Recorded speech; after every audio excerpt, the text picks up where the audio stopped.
When you look at society in general, we have a bias for figuring out what's wrong with human beings and figuring out what's bad, what's wrong, what's disordered, what's disabled. And it's a survival bias. There's this entire engine propelled by the psychiatric industry and really by the pharmaceutical industry and big food, and creating more and more labels of what's wrong with you and what's different and what do we need to correct, what do we need to medicate. When we lower pressure and noise in our lives, when we eliminate the distraction in our lives, those same attributes make us look gifted.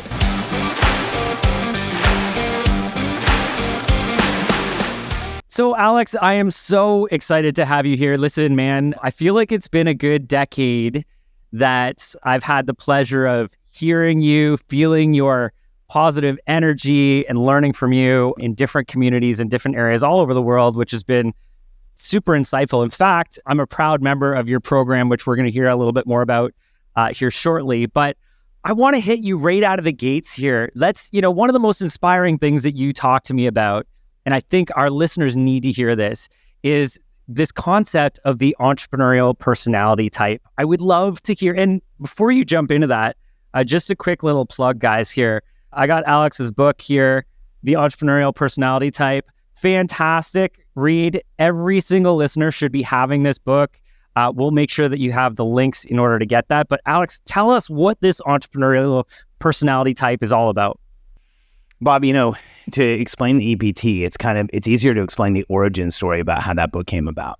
Probably now it's 8 or 9 years ago, I was going through some shifts and changes in my business. I was writing a book that was meant for entrepreneurs. And I was given the task of writing a book proposal. And in a book proposal, one of the things you do is you outline your market and you explain your market. And I think the limitation I was given was 300 words. And I was having this existential crisis trying to explain entrepreneurs in 300 words for real. I'm like, I don't know how to do this. I can't, I was stuck. I had that crazy writer's block. I switched from the computer to paper. Nothing was working. I got up, I went for a walk, I talked to my wife, went for another walk, and then I came back and I'm like, okay, the challenge that I'm having here is this 300 word limit. So I'm going to remove the limitation of 300 words and I'm just going to start writing and we can edit everything out later. And that was on a Saturday morning. And by Sunday afternoon or Sunday evening, I think I had written and dictated somewhere around 20,000 words. And it became that book. Close. You were close to the limit. Yeah, 300. Yeah. I'm like, my book proposal section literally became the book. And, Bob, here's why I think it was so hard for me to write. And here's why I think this stuff came out. I was always a very different kid. I didn't get along socially with other kids. I had trouble with teachers. Thank God there was 4 or 5 teachers throughout my childhood, really probably 3 or 4 teachers throughout my childhood that kind of saved my life. They understood me. But I always felt fundamentally misunderstood and confused by the world. And as a kid, I wanted to figure out this thing called success. My father was an entrepreneur, not a hugely successful one in my lifetime, but before I was born, he was. I saw people who were successful around me, and I had this feeling like I was the furthest thing from success that you could have. And I remember being with my mom at a garage sale one day. That's where we got most of our stuff when I was a kid. We were hanging on to the lowest limb of upper middle or lower middle class. And we were at a garage sale and a guy had this box full of tapes, like audio tapes, the ones that had reel-to-reel tape, which a lot of people are probably I remember those. Yeah. A lot of people are like, what is he talking about? And it had some books in it, and it had $100 price tag. And I was pitching my mom on buying this thing because I felt like, man, there's books in there I want. I know who they are. There's Tony Robbins, Bandler and Grindler, Dr. Wayne Dyer, some really influential personal development stuff. And so as we're walking around this garage sale, I'm telling my mom, hey, I really need to see this. I want this, and I'm telling her all the reasons why I need it. And as we were leaving, because there was no way my mom was going to spend $100. Our budget for a weekend garage sale trip was probably $10 to $20.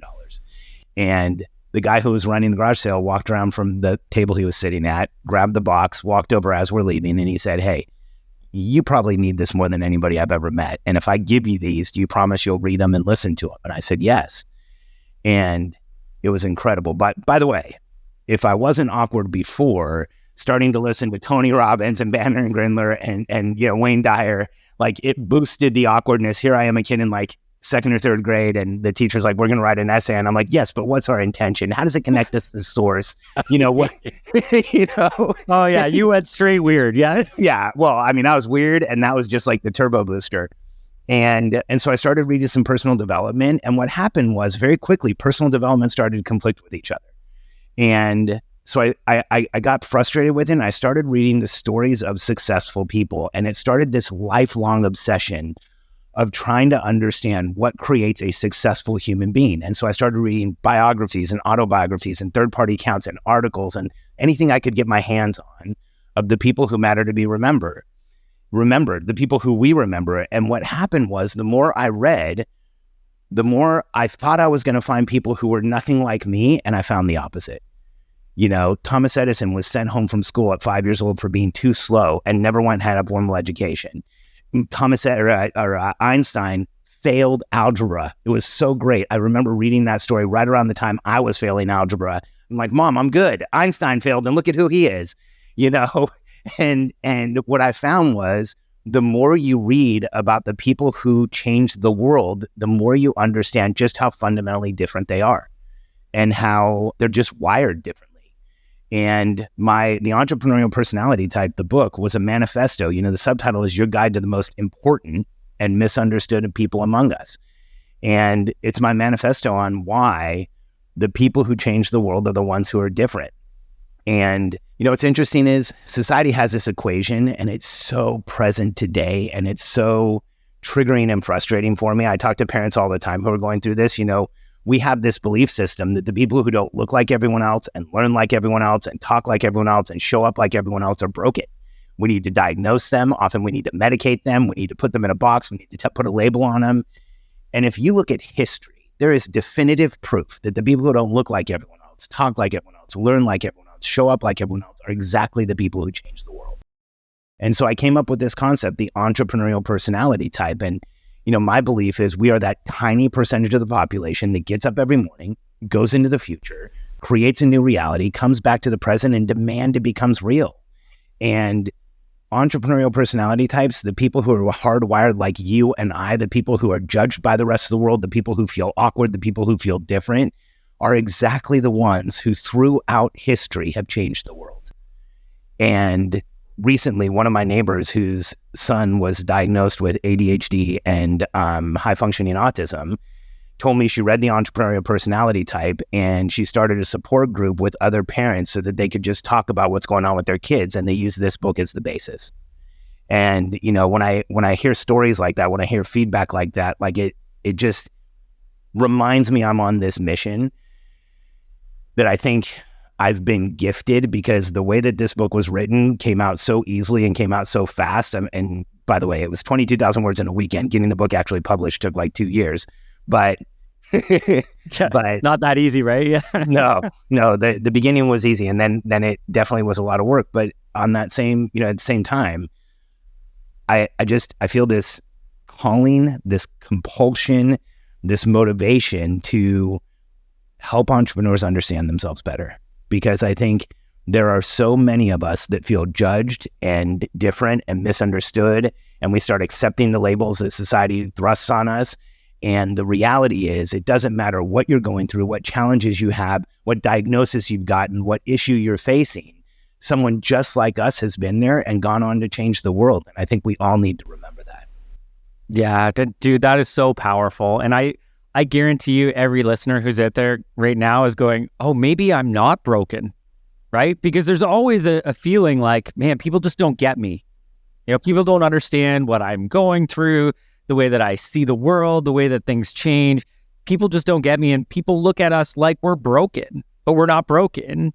To your point, you know, these are the people, we are the people as entrepreneurs who are going out and making a change or an impact in the world greater than, you know, like David Neagle talks about middle-class society, of just being that middle-class mindset of let's not, you know, move too far out of the normal because that's where we're supposed to be right here. We're not supposed to say things we shouldn't say. You know, we get in trouble at school, we get in trouble at home. You know, we're just supposed to work hard. We're not supposed to think outside the box. We're supposed to just be like everybody else, where, you know, these are the people, the Einsteins of the world, who, yes, they've been judged and criticized, but those are the people who make a massive impact on the world. And I think you've defined it so wonderfully in this book. Thank you, Bob. Thanks. I appreciate it. I think when you look at society and I want to just speak to that feeling of being broken. I have this statement in the book, there's nothing wrong with you and you're not alone. And the reason I use that as a mantra for us as entrepreneurs is because so many of us have been convinced that we are in that place that is broken, that we are dysfunctional or disordered, or there's some issue that we have. And, in the book, I go through the attributes of the entrepreneurial personality type. And when you look at society in general, we have a bias for figuring out what's wrong with human beings and figuring out what's bad, what's wrong, what's disordered, what's disabled. And it's a survival bias. If you're going into war, you want to know the guy who has one eye because he's going to be a handicap, or you want to know the person who's injured because it's going to be a handicap. So this survival bias we have towards discovering what is wrong with you is massive. And so when you look at society in general, there's this entire engine propelled by, the psychiatric industry and really by the pharmaceutical industry and big food, and creating more and more labels of what's wrong with you and what's different and what's what do we need to correct, what do we need to medicate. And if you really look at it, for us as entrepreneurial personality types, the same attributes that make us look like we are disordered and not okay and need help, when we lower pressure and noise in our lives, when we eliminate the distraction in our lives, those same attributes make us look gifted. I'll share one really quick. One of my favorites is high sensitivity and awareness. There's 10 in the book, but one of my favorites is high sensitivity and awareness because I have this. Do you relate to high sensitivity and awareness, Bob? 100%. Yeah. So for me, when I was a kid, high sensitivity manifested as if I was in a class and I leaned my head back and I looked at the fluorescent lights, I would see black spots and it would make me have a panic attack. And if I was in a class and there was noise anywhere, I went to a school that was like an open format, worst idea ever, but I would hear the class 2 teachers over and I would be listening to that lecture, not the lecture I was in front of. So like that high sensitivity awareness, when there was high pressure and noise, the entire world got loud. It's funny, I'll share this in front of crowds and I'll say, how many of you relate to this? And like a bunch of hands go up.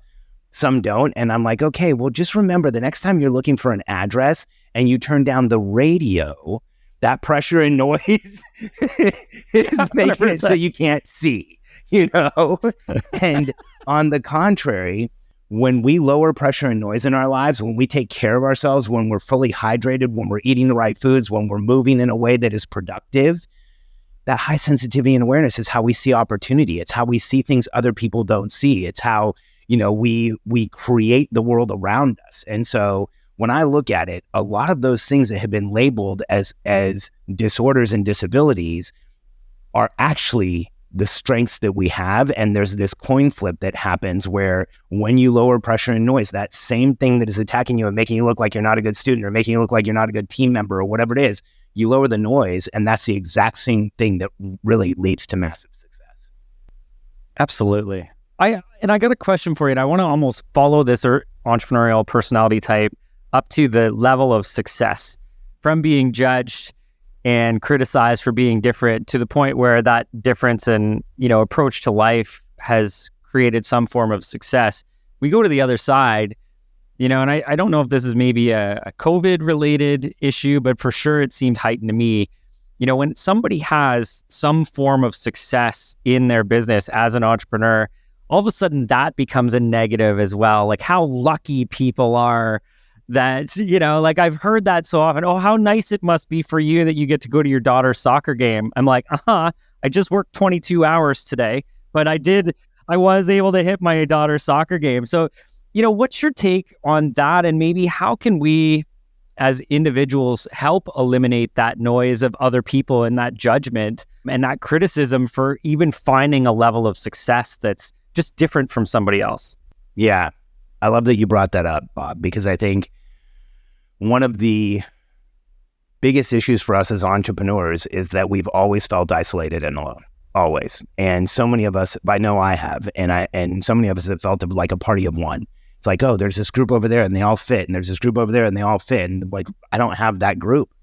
And it's not until we get a little older, it's not until we get some exposure, it's not until we get out there, when we get around other people who are entrepreneurs, it's like nervous system regulation. And we are literally with our tribe, with the people we should be. And I think back 10,000 years ago, and I look at the human tribe, and, there's these classifications of people that I see like today, but I look at it evolutionarily. There's this huge group of people that are caretakers, people who love to take care of other people.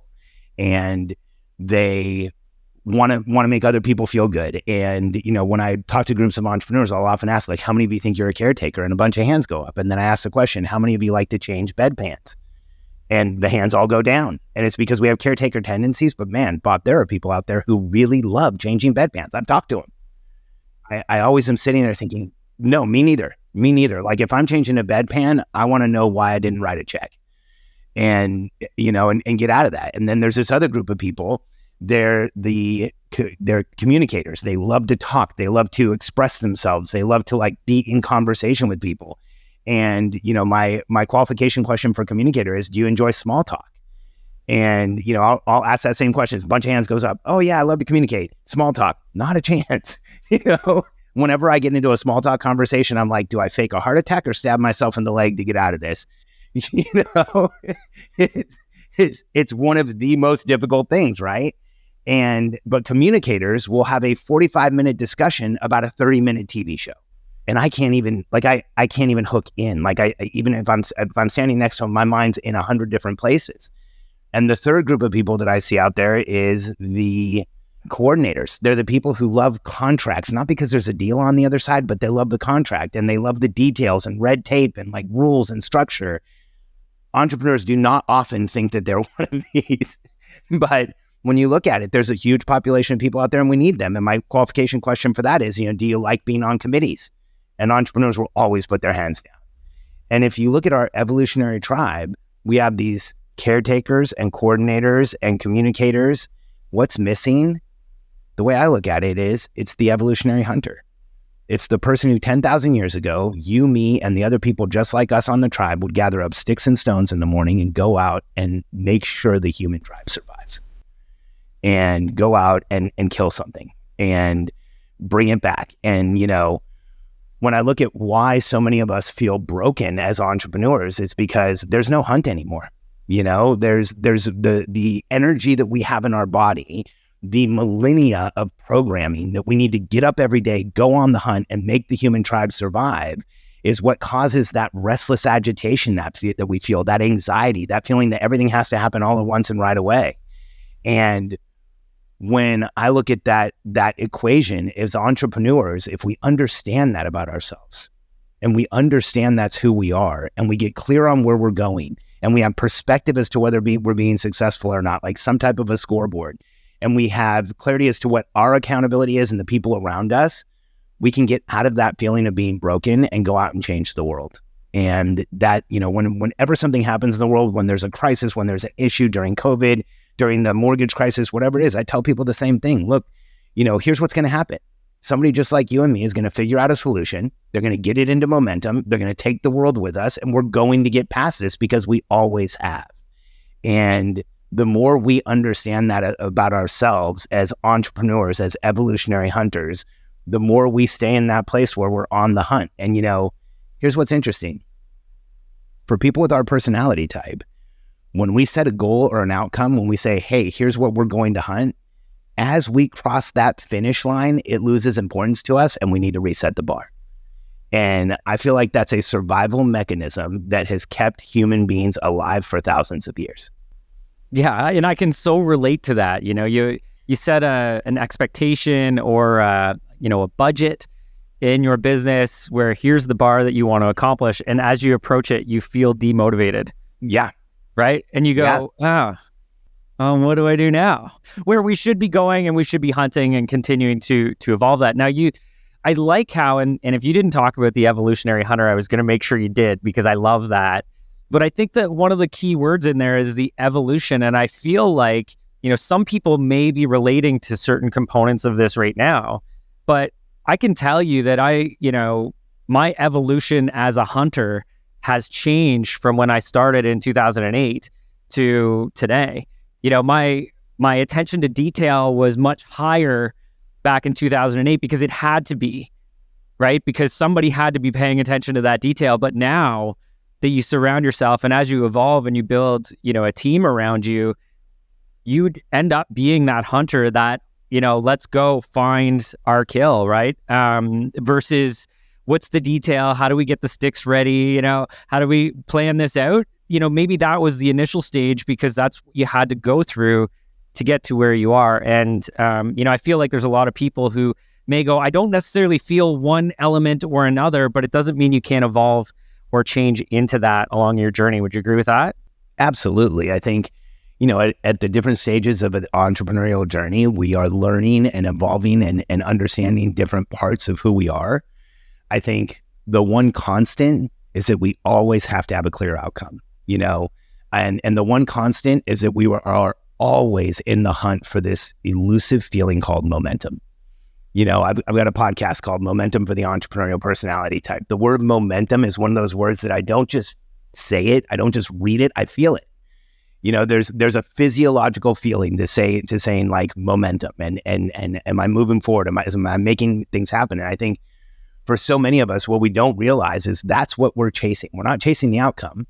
We're not just wanting to get to the goal. We want to get to the place where we feel like we are, or we want to stay in the place where we feel like we're in momentum. And, when I ask people and I go out and speak and I say, like, what does it feel like for you to be in momentum? The answers I get are really interesting. Usually depends on what region or part of the country or part of the world I'm in. But I get answers like, it feels ecstatic. It feels amazing. It feels like being high. That's usually California or Colorado. It feels like, it feels like you're living on oxygen. And then finally, someone will say, it feels like I'm alive.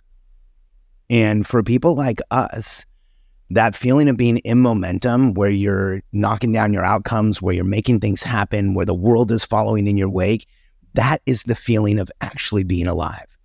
And when we're out of momentum, when we're not in that place, it literally feels like we are dying.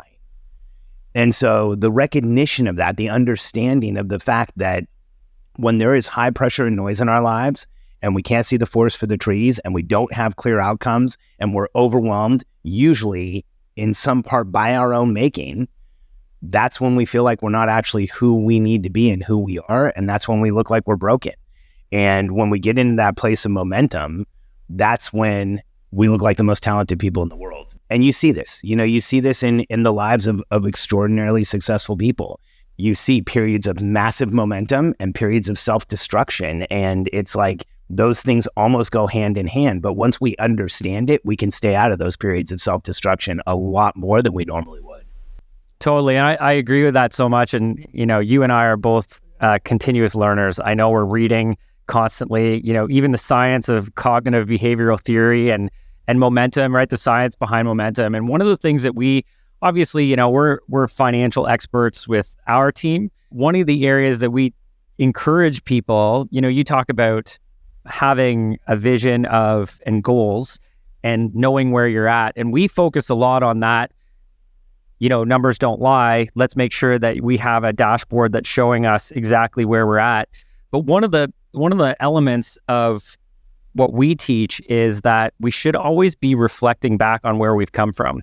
And there's a lot of science, obviously, you're aware, related to, we're going to fall, right at our budget and our expectation. And we have this sense of demotivation because we're almost there. But if we look back and we see what we've accomplished over a short period of time, we feel re-energized and re-motivated and feel in momentum. And it's almost like we have to trick ourselves to continuously be there because we will self-destruct if we feel like we're not making progress. Yeah. And it's so much worse today. I feel like so I'm 50 and I've been running businesses for over 30 years. And, I ran businesses before email, before the internet. And so I know that dates me and makes me sound ancient, but I've seen a lot of change. And when you look at the entrepreneurial environment today, we've created this fairyland of, if you're not making $1 million in 90 days, you're not successful. If you don't have 1 million followers, you're nobody. If you don't have, there's all these comparisons that we can get into against other people. And I think in the past that was there, but today you can't get away from it. And I think, Bob, what you said is so poignant and so real. As entrepreneurs, if we can use other people for inspiration and we put the discipline in place of comparing ourselves to ourselves, where we've been and where we are now, we completely change the conditions for momentum in our lives. If we stay in that place of comparison, you will never feel successful.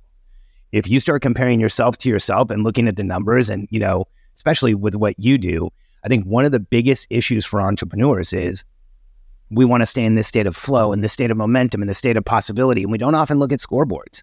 We don't often look at real numbers and say like, hey, what progress have we made here? And when we do, it's one of the things we focus on in our program at Simple Operations. We help visionaries start really looking at the right things to understand just how much progress they've made. And what ends up happening is they go from this place of dissatisfaction and frustration and almost a level of irritation with themselves to this place of, hey, I've really come a long way. And if I did this in the last year, what can I do in the next year? And if I did that in the next year, what could I do in 10 years? And suddenly we see businesses go from being plateaued and stalled and frustrating and not growing to exploding. Absolutely. And you know what, this ties into something that I know we wanted to talk about. Again, I'm a proud member of Simple Operations and the systemization that, we've learned and how to implement that and how to create what you coin as a boring business. And, it was something when you said that to me, it resonated because I think us as entrepreneurs, we're always, catching butterflies and reaching for what's the next idea. But, in our last sort of in-person session, you talked about, the intention here for entrepreneurs is to almost have a reality check here and say, we don't need to constantly change everything every moment. Stability is good, and creating a boring business is exactly the intention of what we should be looking towards. Do you want to elaborate on that? Absolutely. In our last in-person session, I'll bring everybody into the conversation we were having. There was a lot of talk of wanting to execute projects immediately and needing everything done all at once and right away. And, one of the things that I teach and I talk about and I point out to entrepreneurs is that if we're willing to delay gratification, it's a superpower. Because we have this, the only timing that's acceptable to the majority of us is all at once and right away. And it just doesn't work. All at once and right away. That's me. Me too. By the way, this is a discipline. I often call this coaching inception. As I'm talking and coaching somebody else, I'm like, oh, dude, you need to listen to yourself. I look at every time I'm coaching, every time I'm helping somebody and I think, what part of this do I need? Because this is just as much an opportunity for me. And in that session, I asked everybody, like, why did you get into entrepreneurship? And I wrote them on a board. And the words that we got were things like freedom, income, possibility, being able to do whatever I want, being able to travel, time with family, time for health, all these different things. Impact, contribution. Nowhere on the board did it say, I want to launch a new project every day. And I let everybody finish. I let everyone in the room completely finish. And I said, okay, so now let's take a step back and let's look at this board. How do we get here? We get here by building a business that is predictable. We get here by building a business that is stable. We get here, and I always hesitate to say it, but we get here by building a boring business. And here's what I mean by that. A boring business is one where all the customers are taken care of and you're not putting out fires. A boring business is one where there's process, structure, and routine that runs the business, not personality that runs the business. And a boring business is one where everybody understands what they're doing and they do it every day. And, so many entrepreneurs come to me and they have whatever size business they have. If they're in the 6 figures, they always want to go to multiple 7 figures. If they're already there, they want to go to 8 figures. If they're already at 8 figures, they want to go to multiple 8 figures. When entrepreneurs commit to a stable, predictable, process-run business, that's when they get into those numbers. And we have this track record. We worked with over 400 businesses at Simple Operations, and that's a good number, but it's a very small population in the entrepreneurial world. But the percentage of those businesses that have gone from one tier to another is like 70, 80%. Either 6 figures to 7 or 7 to multiple 7s or 7 to 8. I mean, we have dozens of businesses that have gone from 7 to 8. And when you look at the numbers in the world, that just doesn't exist. How'd they get there? Through this thing that we fight as entrepreneurs. We fight process, we fight structure, we fight routine. But if you're willing to accept a minimum effective dose of that into your life, that's when you really start making the contribution, the impact, And let's get real, the income that we all want. For sure. And now I'm going to just share my personal story in here too. So we joined Simple Operations and Alex and his team back in, I think, May. And part of it was, and guys, you've probably felt this, and Alex, I'm going to get you to talk about this in a minute, which is the different stages of growth and the evolution of a business and the different challenges people face. But what I can tell you as a synopsis from my perspective is the bigger you get, right? Now, our team is around 90 plus people right now. The bigger you get, the more important those systems are, because I remember back in, I'm going to even say 2015, 2016, we had 15 or 20 people as part of our team. So things have changed. But at 15 to 20 people, I could still put everybody on my back and go, okay, guys, here we go. We're going to go across this finish line. But when you start growing beyond, the capability of you pushing everybody across the line, it can't happen anymore. People have to come with you, and they have to, make their own contribution to it. So as we joined, we're learning about the implementation of some key systems and some operational aspects that are helping make our business a little bit more boring. But even after this session, even after this in-person session, I know we had, and I can't remember whether it was a meeting with Alex or Katie, and I brought my COO, Derek. And Derek, I hope you listen to this, because this is me admitting fault. And it happens often, but I just want to tell you this. So I'm like, Derek, I think we can get all of this implemented by August 31st, and we're ready to go for September. And yeah, let's go. Let's change all these things. And then we're in high growth mode, and we, hit 2024 in a big way. And Derek's like, Bob, it's just not that easy. We have to take our time with this. We have to get it right. I'm like, of course, get it right, but do it faster, and I was like, okay, here's what we're going to do. We're going to go meet with Alex and Katie, and they're going to tell you that you need to go faster. And I remember we walked in. Well, we didn't walk in. It was a Zoom call, but we get into the Zoom call, and I was like, okay, so how quickly can we get this done? And it was like, holy, okay, you've got 90 people to go through this. You're at least, 7-8 months to get through the majority of this. And I was like, huh. So as the entrepreneur, we're always wanting to push that limit. And I guess my point of this, Alex, is can we talk about, managing the expectations of growth as an entrepreneur, right?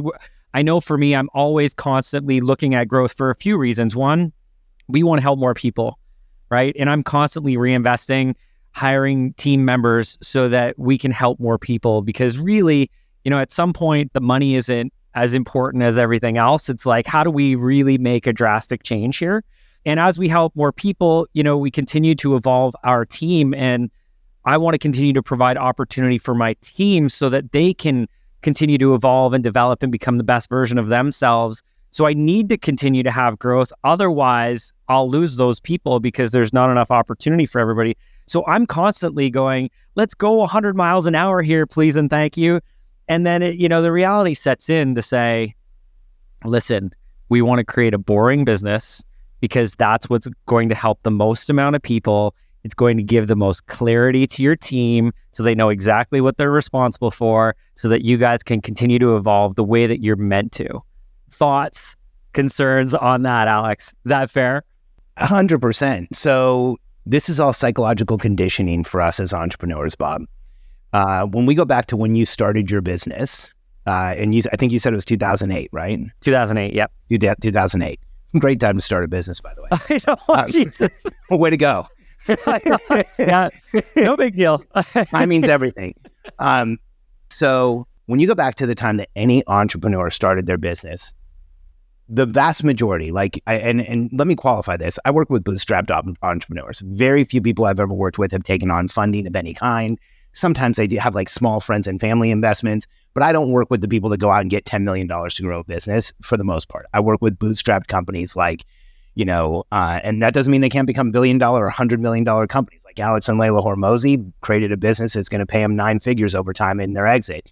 Russell Brunson, again, probably $1 billion valuation at this point, but no investment at all throughout the whole thing. And when you go back to the origins of any company for an entrepreneur, here's the reality. This isn't conjecture. This isn't guessing. I can tell you that in 100% of cases, the entrepreneur was doing everything. And We do everything as fast as we can, and then we start to experience some success. And then we go as fast as we can, and we experience more success. And as fast as we can, and more success comes out of it.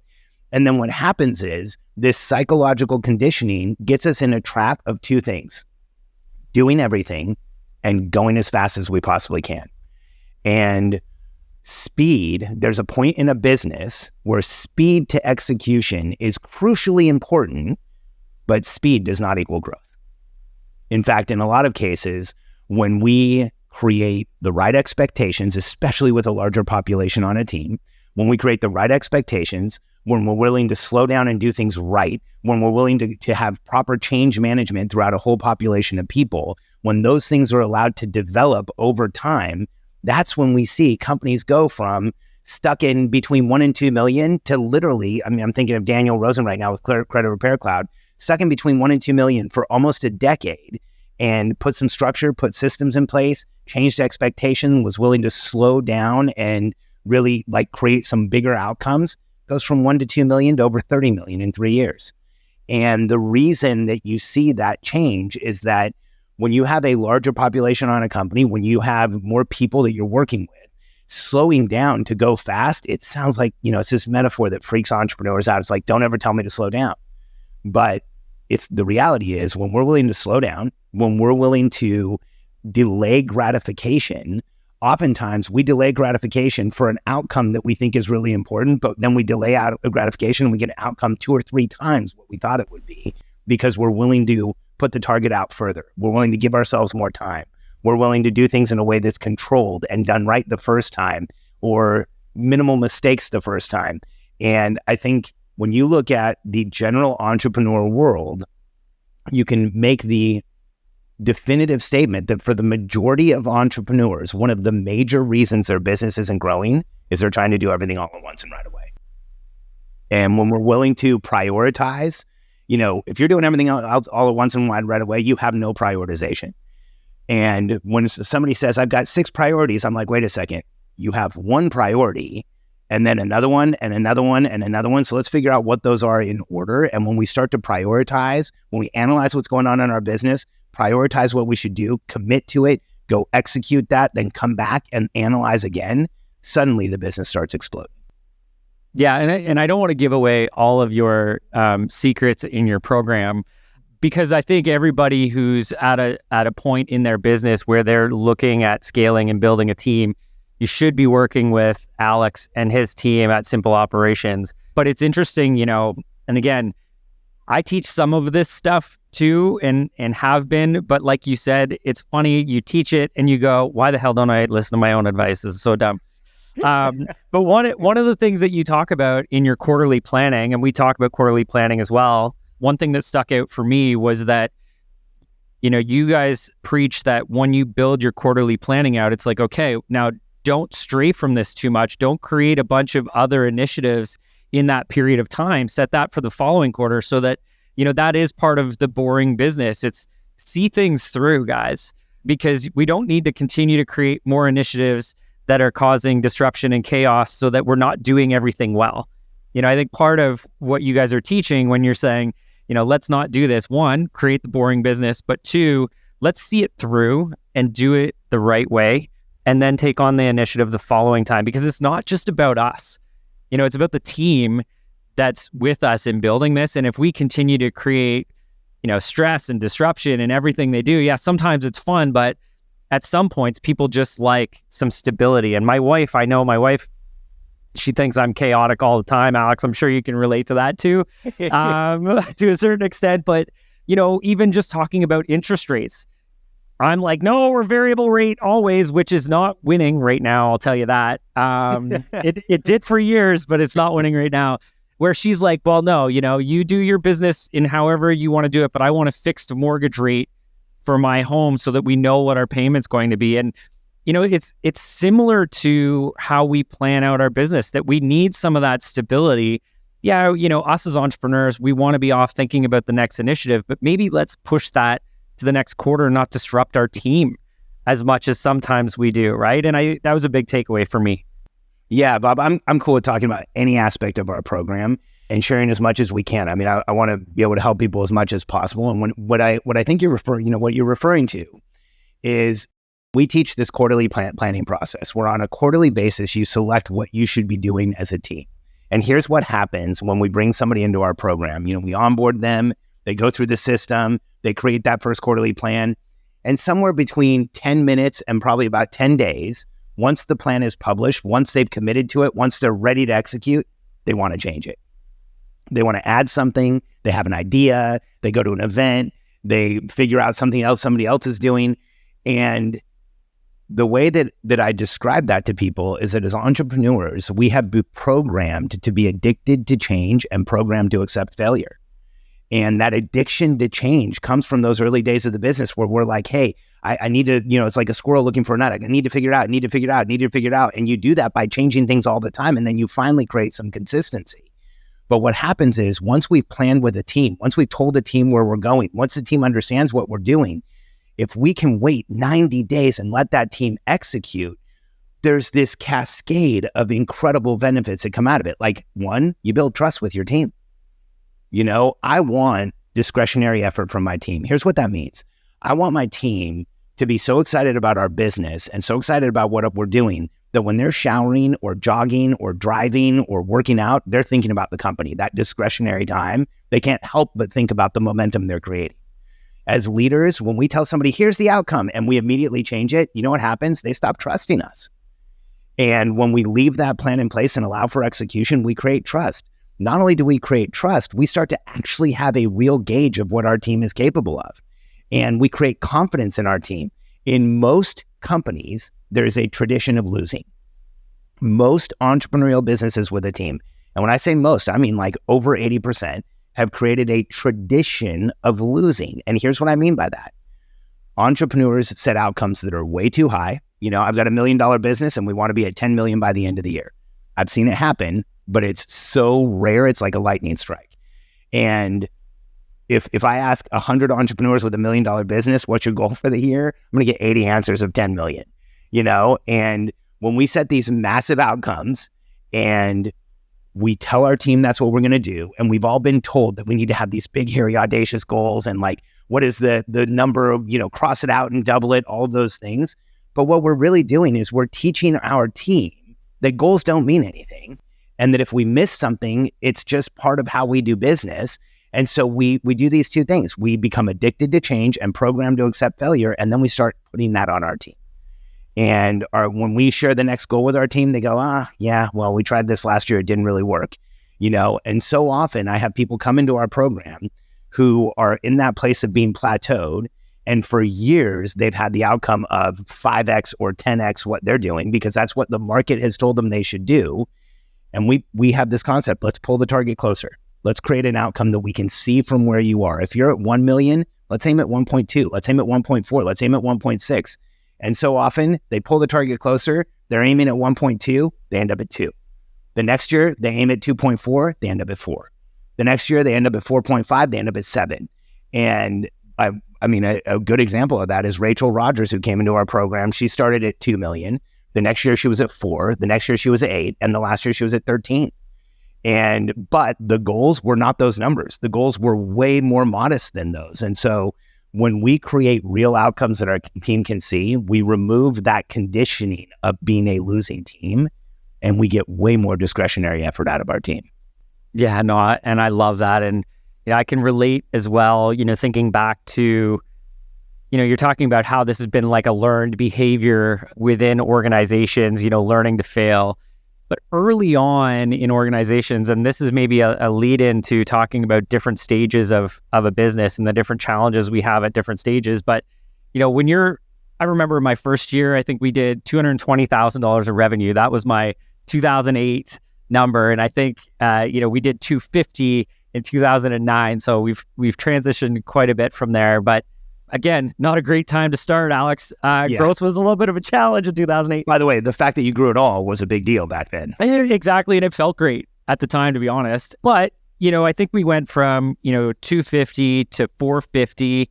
It's easier when, you're smaller to get higher percentage growth rates because, again, you as one individual are pushing it across the line. you can accomplish more in short periods. But, the expectation isn't that you can continue to double every year. It's not, we're at about a $10 million business right now. The expectation for me to have 100% growth next year is zero. We have to realize that we have to, but versus 2008, I was like, yeah, no, we should be able to get 100% growth just based on having boots on the ground and networking and shaking hands and kissing babies in 2008. That was an opportunity for us to do that. Now it's not a reality. So let's maybe shift into talking about, and I know you do this better than anyone I've seen, talking about the different challenges that business owners face at different phases of their business life cycle. The challenge is that as business owners, at each new stage of growth of our business, the requirement is that we change behavior. And one of the hardest things for us to do as entrepreneurs is behavioral change. And, I said this earlier, I think the reason why so many businesses in the United States stay small, so many entrepreneurial businesses that have opportunity don't grow, is there's a lack of behavioral change. There's a lack of I'm going to go from everything all at once and right away to prioritizing, to putting outcomes out there, to pulling the target closer and really getting this team to work together. And Bob, what I see all the time in the scenario you painted of we have a $10 million business, we're putting structure in place, we're creating realistic goals.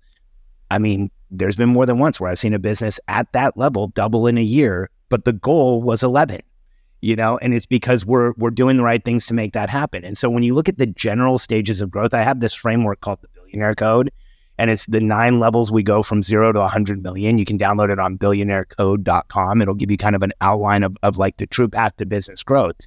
But I don't want to go through all 9 levels. We don't have time right now. But if we just look at some generalities, in the early stages of business, it's all about you. It's about how much can you do. It's about how grounded are you. It's about what decisions you make. It's about you literally being the most important person in the business. You will always be the most important person, but in the early stages, you are the entire growth engine of that business.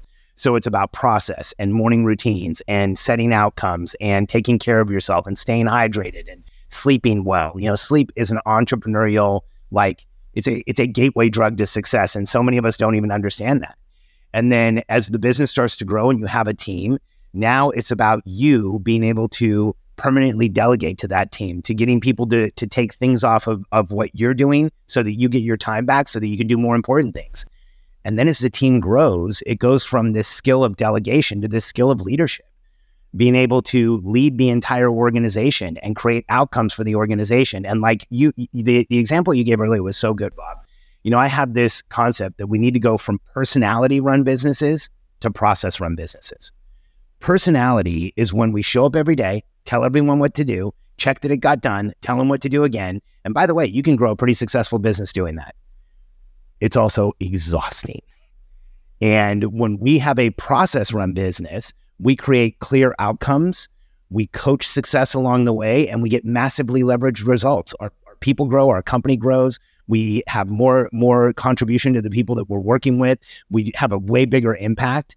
And when we go from personality to process, it's this shift that is so hard for entrepreneurs because it goes from me to we. Because now it goes from how can my team get me ahead to how do I get my team ahead? How do I coach them? How do I help them? There is a point in running an entrepreneurial business where your ability to lead, grow, and manage a team is your ability to create success, especially sustained success. And, those shifts are not easy for us to make, and they require process, structure, and routine, which as entrepreneurs, we fight process, structure, and routine. And, I want to share why I think that is, because I think sometimes when entrepreneurs hear this, they go, oh, maybe I need to really think about this and stop fighting this. Here's what it was for me. Growing up and throughout my life, every system, every process, every structure I was a part of, I was either gaming the system or surviving the system, but I never felt like it was built for me. Never. And so when somebody says process, structure, and routine, it's like I'm running from it. I'm running from the school schedule. I'm running from getting picked up by the bus. I'm running from working in an organization where I wasn't seen or I wasn't heard. And when we realize that process, structure, and routine is literally the key to freedom for us as entrepreneurs, and we can create our own process, structure, and routine. As entrepreneurs, we are that small percentage of the population that gets up to make up the rules for our own game. Let's make up rules where we win. And process, structure, and routine is the key to freedom for us. Absolutely. And I can say, even from my own journey too, you can fight that as long as you want, but at some point you're going to get hit with it where, like you said, it is very hard. It's exhausting fighting it. And at some point we need to embrace it. That is going to be our pathway to achieving that long-term sustained success. It's also going to give us some emotional relief, because fighting the system, guys, I know I've been there, even currently still sitting in there to a certain extent, where we fight that system and we want to, break the rules, and we want to continue to manipulate the system and find those outcomes outside and manipulate everything we possibly can just to continue to make progress and continue to feel that momentum. But it's really just fighting what needs to happen, which is that systemization and creating processes and building that boring business. Because, to Alex's point and even some of his case studies, seeing the success of people who have finally got these systems in, it takes this relief off. Now the team is unpacked and is really powerful without it being all on one individual. And, the expectations of what your growth are have to be pulled back, pulled closer, like Alex talks about, but doesn't mean that you can't surpass them. But making your business boring and implementing these systems is really a key to hitting that next level. And I know for myself, this past year, increasing our numbers of people and team members, it's impossible to move forward without having those systems and processes in place. If we don't have those, we're not going to be able to continue to grow, because the fight for me every single day is just, how do we continue to survive at this stage? And, it's so important. And, again, simple operations with Alex and his team has definitely opened my eyes to what's possible from a systems and a process standpoint. Alex, this has been amazing. I want to just throw out one last thing. Any last pieces of advice that you would love for, that entrepreneurial small business to hear from you as we end this episode? Yeah, I think that as entrepreneurial personality types and as people who want to go out and change the world, so much of what happens to us is the expectations of the world around us and the expectations created by the world around us. But when we take a step back and we're willing to compare ourselves to ourselves, when we're willing to look at where we've come from, when we're willing to understand what we've achieved so far, that's when we create the massive momentum that we've always wanted. And I think that we live in a world today, like I said earlier, where if you want to live in a world of comparison, you can take yourself out of momentum every day over and over again. Use other people for inspiration. Use yourself for the comparison to understand if you're creating success. And just remember what I said earlier. It doesn't matter what's going on for you, what challenges you have, what diagnosis, disorder, what issue. Don't let those things defeat you. In my study of successful people, it blew me away how often the people that were least likely to do anything were the ones who actually changed the world. Helen Keller was born unable to hear, speak, or see, and she went on ahead to change the world for people who are disabled. Like anybody, anything you're going through, somebody just like us has been there and overcome it and gone on and been able to change the world. And just remember, when I say there's nothing wrong with you and you are not alone, there's nothing wrong with you. You can overcome anything that you need to as an entrepreneurial personality type. That's who we are. That's what we do. And you are not alone. There's a world of entrepreneurs out there that if you're talking to people who are discouraging you or telling you can't do it or telling you shouldn't do it or telling you're too much or you need to sit down, slow down, and stop making everybody else uncomfortable, get around your tribe and everything will change for you. And we'd love to have you in our organization, and you can come to our events like Bob did and be surrounded by people who will understand you, will support you, will validate you. And if you're not part of a community, I would suggest you find one that you are. Absolutely. Alex Charfen, entrepreneurial personality type. Let's get that in focus there. The billionaire code, simple operations. Alex, thank you so much, my man. Always thrilled to have a conversation with you. You continue to inspire me and so many people. So thank you for what you do. Guys, if you like this episode, make sure you leave a comment, follow us, follow Alex, check out his Momentum podcast as well. It's incredible. It's definitely on my list. Thank you, Alex. I appreciate you so much. Thanks, Bob.